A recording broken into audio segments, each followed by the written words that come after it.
Former NTSB Chair Deborah Hersman is with us. She is now President and CEO of the National Safety Council. Good morning, Deborah. Good morning. You know, you think about this, Southeast Asia has been dealing with 3 airline catastrophes in the past year. What do you think happened here?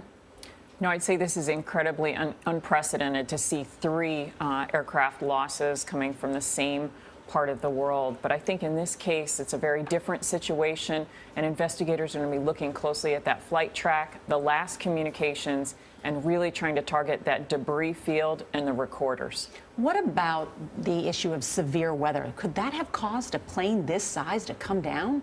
You know, typically we don't see large commercial aircraft being taken down by severe weather. It is a factor when you talk about smaller aircraft going into thunderstorms. In-flight breakups are a possibility, but we don't usually see that with commercial, large transport category aircraft. There is some discussion of ice accumulation, which can potentially interfere with the airspeed indicators, these pitot tubes, which is what happened with Air France in 2009.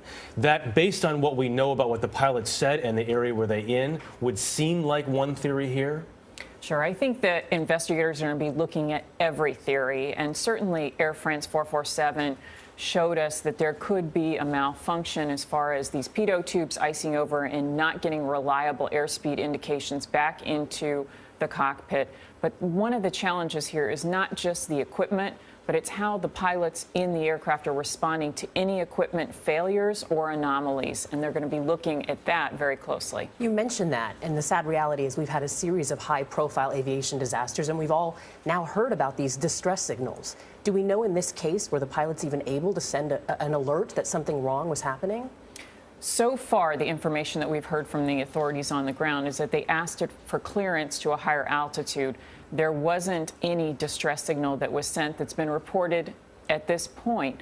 But I will tell you, for pilots, they have responsibilities, and they are aviate, navigate, and communicate. And communication in an emergency is really the last thing they're focusing on. They've got to handle that airplane and make sure that that is their first priority. And so it's not necessarily a surprise if you're in an emergency that they're not actually narrating play-by-play what's happening over air traffic. Deborah, I guess one of the questions I have, too, is how does a flight like this just disappear from the radar? I mean, how does that happen, and what kind of changes is the airline industry making to better transmit data?